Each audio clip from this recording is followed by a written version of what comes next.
Фирма Transceptor Technology приступила к производству компьютеров «Персональный спутник».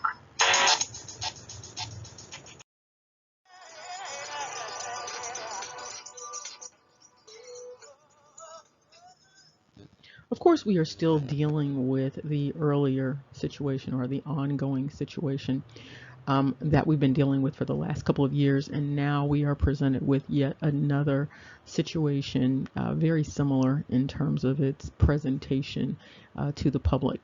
And so, as with the past, we also have this significant equivocation in terms of communication. And so, one minute we are hearing one message, the next minute we are given another message, and sometimes these conflicting messages are coming from the same source. What we do see now, as with the past, you saw these numbers being low initially and pretty much ignored or played down, and now you see the numbers are doubling. The numbers of countries involved are also doubling. You have entities indicating that it's no big deal, don't worry. And then simultaneously, you have those same entities indicating that no one wants to mess this up. It's not clear who no one is or what it means to mess this up, but this is something that is being communicated. And again, this is very similar to what occurred in terms of communication, in terms of media messages and images in the already ongoing situation.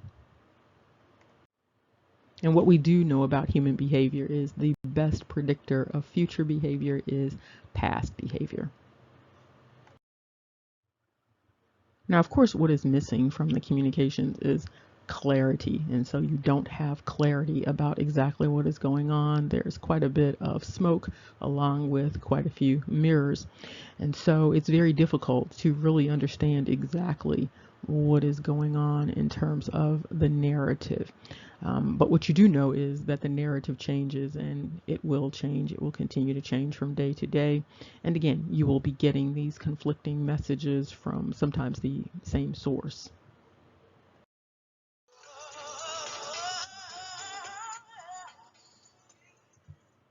And so another thing that we see in terms of this communication pattern is, of course, what we've seen in the past, is this putting the onus of responsibility onto the public, those individuals who are the least informed about the situation, and those who have the least amount of influence in terms of the overall situation. So you see this going on here again with this one report. Monkeypox warnings went ignored. It's unclear who ignored the warnings, and then the message that now the world must brace for more outbreaks. This particular message is serving multiple ends. We're not going to get into what it's serving at this point, but it's important to not become too narcissistic when receiving these messages. And what's meant by that is don't take on responsibility that does not belong to you. You should clearly know that you didn't have that much information. Right now, we still don't have that much information to be making all of these informed decisions or to even be ignoring something. And so we don't even really clearly know what the world is bracing for in terms of these outbreaks or what that really means. And so just be mindful of that when you are reading these messages with all of this equivocation and all of this confusion that is going on. For the most part, a substantial amount of it is gaslighting. And so it's really just a part of the monkey business, playing these deceptive mind games with people, playing games with language. And so you need to just be mindful of that. And so we're just going to continue on with this. And with all of this confusing communication about this particular situation, you also have these correlations that are being drawn. And so you see this one coming from Medscape, indicating that monkeypox and HIV may have some parallels. It's unclear exactly what these parallels are in terms of the microbial behavior that's distinct from human behavior. One thing that is clear, though, and we've talked about this before this situation came up, is that there is an assertion that those who are immune to HIV perhaps inherited this immunity from ancestors who were exposed to smallpox. And so that's that CCR5 mutation dynamic.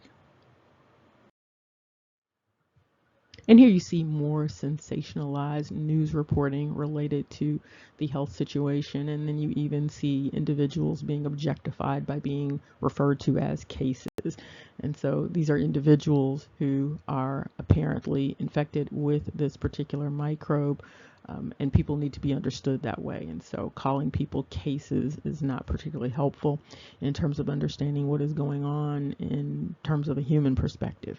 And so we are talking about in New York, 2 more individuals reportedly have this infection, and then another individual in Georgia. What is missing from all of these conversations, and you saw this earlier on with the other situation, is practical, concrete information about what the symptoms are, how the individuals are handling these symptoms, what to be on the lookout for, and what you need to do so that you remain as healthy as possible.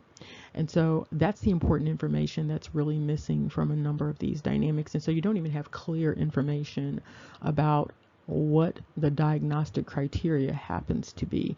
And so you have many individuals that think that this stuff is all about a rash, but it's beyond a rash. And so we're going to get into that later.